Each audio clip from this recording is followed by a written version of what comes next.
भरना प्रारंभ हो जाएगा। जो आपके जाने के बाद खाली हो गई ना जगह, वो भर जाएगी। आप ये मत सोचिए, हम लोग ये ना सोचे कि हम चले जाएंगे तो जगह खाली हो जाएगी, हमारे बगैर रुक जाएगी।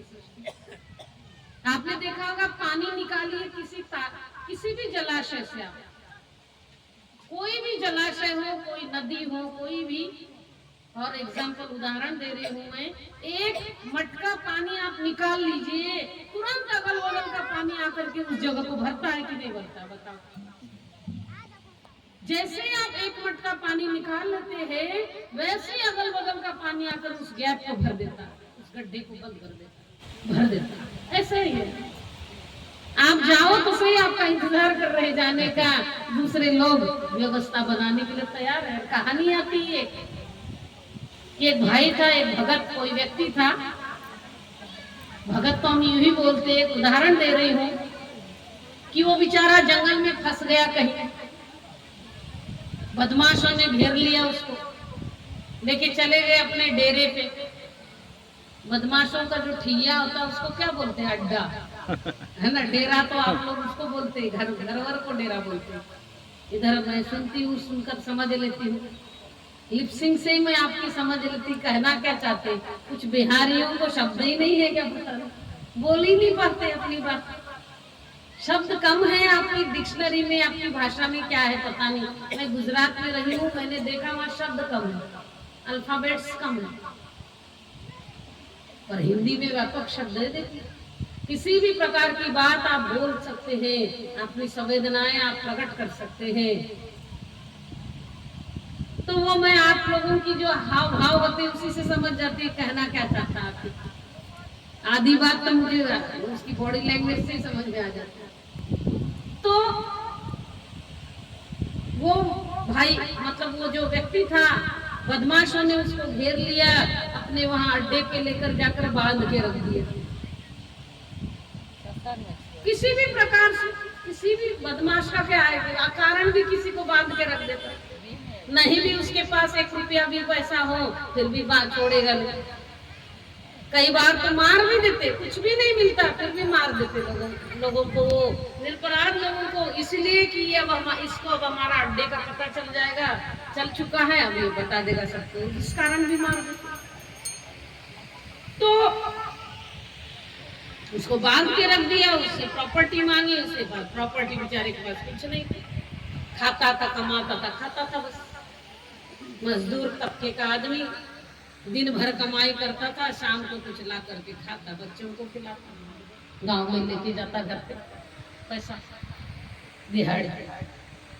अब बांध के रख दिया, बहुत गिड़गिड़ाता है कि मुझे छोड़ दीजिए, मैं देने के लिए मेरे पास कुछ नहीं होता तो मैं दे देता, पर वो बदमाश छोड़े भी।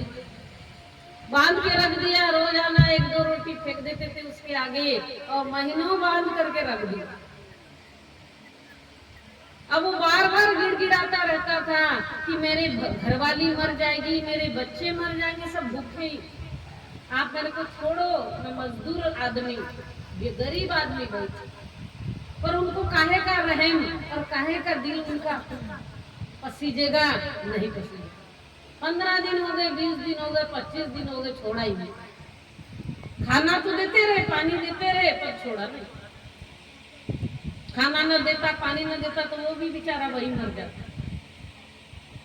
तो इस प्रकार से महीनों बीत गया, महीने भर बाद पता नहीं कैसे वो वहां से छूटा, किसी प्रकार से वहां से भागा वो, और गांव की तरफ अपना छिपते छिपाते जब आने लगा तो वो मन में विचार करता है कि मेरी पत्नी और बच्चे मर चुके होंगे, क्या खाने को किसी ने क्या दिया होगा, कौन देने वाला है, मुझे तो यहाँ बांध करके रखा था, मैं मेहनत मजदूरी करके रोजाना कमा कर कुछ खिला भी देता था, अब उससे भी गए, वो तो मर ही चुके होंगे। ऐसा सोच कर रोते हुए वो अपने घर की तरफ बढ़ता है, और दूर से देखने पर दिखाई देता है कि पत्नी चूल्हे पे खाना बना रही थी, मरी नहीं थी, और बच्चे भी आना जाना कर रहे थे, कुछ न कुछ काम से घर के अंदर बाहर आ रहे थे, जा रहे थे, 2-3 बच्चे। उसने गौर से देखा और सोचा कि ये मुझे देखकर खुश हो जाएंगे, इनकी तरफ बढ़ता हूँ। एक्चुअल में वहां क्या हो चुका था कि जैसे उस व्यक्ति के जाने की खबर मिली, पत्नी और बच्चे सब रोने लगे। गांव वालों ने सबने मिलकर हेल्प कर दी। ऐसे काम में हमारा समाज बहुत आगे आता है। कोई गरीब गरीब को बड़ी जल्दी चंदा वंदा दान फूल, कोई अनाज दे देगा, कोई कपड़ा दे देगा। इस प्रकार से महीने भर का तो राशन उनका एट ए टाइम हो गया तैयार। मतलब उसी एक दो दिन के अंतराल में लोगों ने अच्छा खासा उनको खाने पीने का जुटा दिया।